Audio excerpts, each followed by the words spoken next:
Hello explorers and welcome to another video. Today we are going to talk about the Fitbit Inspire 3. So I've been using this clock kind of thing for 6 months, and I'm gonna do a little bit of a review of it. And this is a fitness thing, and it's very important to keep your fitness, of course, if you are sitting a lot and doing a lot of programming and so on. So keep your health is really important because you only have one life, so keeping healthy is important for you to survive pretty much. So what I had as a fitness goal was pretty much lose a couple of kilos in weight and also start training more and keep myself fit. And I've always been training. I've always been a swimmer. I've been swimming since I was 8 years old or something like that.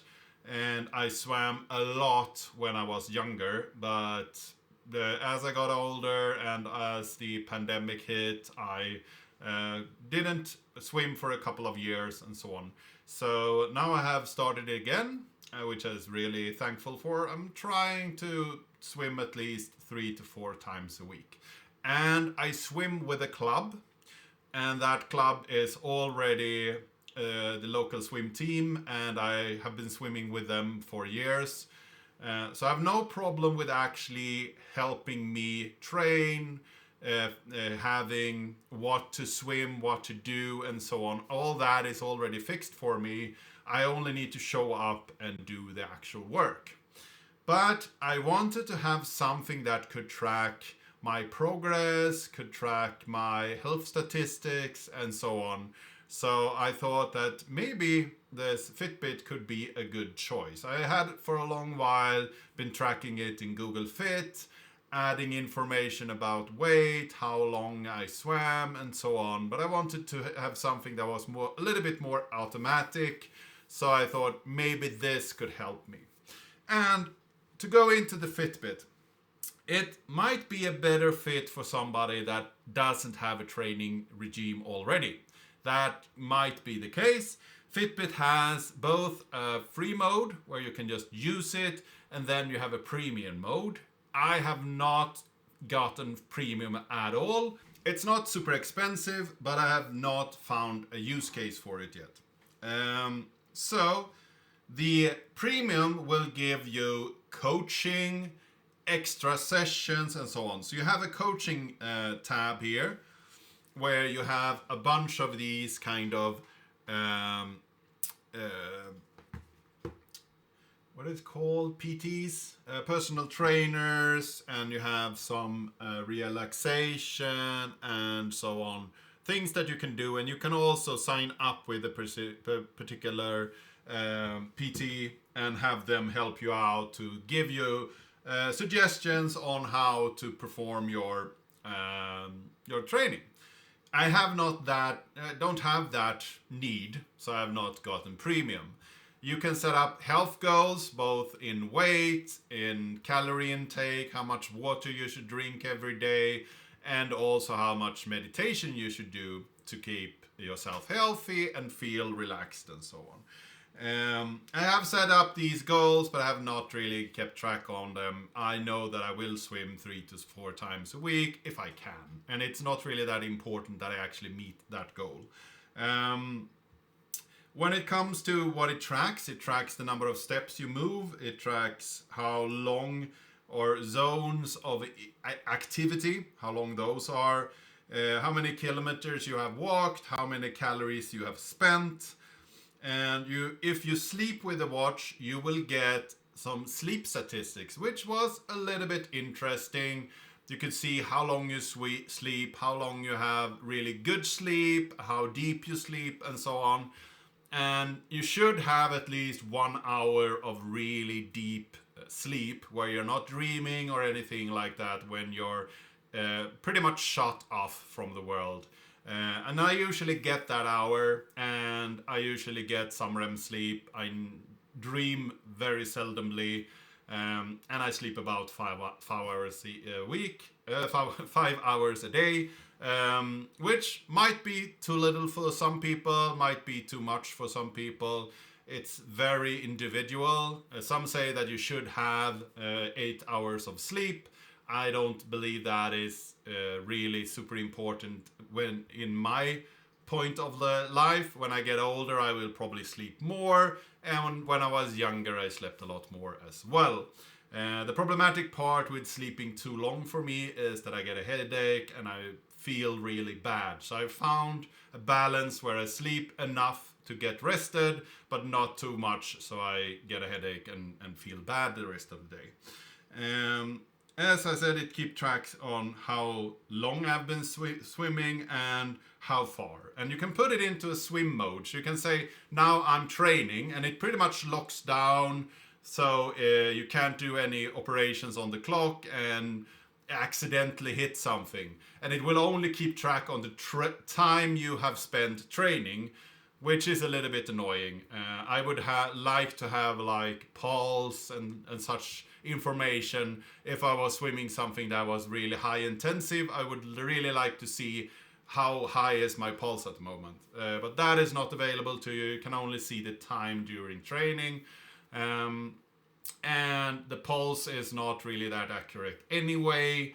The oxygen meter is not accurate at all, and so on. But it keeps tracks on that. It keeps track on some health metrics. So in the health metrics, it can check the skin temperature, the breathing rate, the heart rate, the oxygen saturation, and the resting heart rate. And these kind of trends could be good to follow in order to figure out if you have any health issues and if you need to see a doctor. So if they were more accurate, I would probably keep them as some kind of measure on how my health is. But we have an oxygen meter at home. I can take my own pulse, and I have figured out that they are close enough. So one time when I was sick, I could see both on the skin temperature and the heart rate that something was going on in my body. So that was good. They also have something that they keep track on, statistics for health measures, for heart failures, and so on. So they keep track on some of that information and gather it by your consent, of course. So if you don't want to consent to that study, then you can opt out of it. And they keep track on your weight, of course, how many mindful days you have, your stress score, and your nutrition. That is pretty much it. When it comes to long-term health metrics, I will save those in Google Fit, because I don't know how far this watch will go. It might break tomorrow, I don't know. It has been solid for 6 months. I maybe have done like 10 or so sessions where I actually had to load the battery. So the battery is really long lasting, at least a week, maybe more. So that is very interesting. It's very low usage when it comes to battery. So that's good. And it's a pretty decent clock as well. So you can see the time. And you get notifications from your phone. One thing that I found was really annoying is if you have had an active day, been out walking, or had an activity where you needed to be outdoors, you sometimes get a buzz and you think, oh, I got a message, I need to look at my phone. But then we realized that it just had to tell you that you had walked 10,000 steps or something like that, which is totally unimportant to me. Of course, I could take those kind of metrics and put them to the sky and above, and then I will not get that notification. So that could be something, but I haven't really bothered with that. Another thing that you could, if you feel that is a motivator for you to keep on chugging, then they actually have these kind of badges that you get. So, for instance, I have this badges of Urban Boot, where I have walked 15,000 steps in a day. And I also have this Serengeti, where I have walked 804 kilometers in my lifetime of using this watch, of course. So if that is a motivator for you, there is some kind of badges that are totally crazy, like you should walk X amount of steps in... I think they had before that you should take steps in a stair, so stair steps. I haven't seen that now, but the highest one is the Cabo boat, where you take 50,000 steps in a day. So that could be something for you.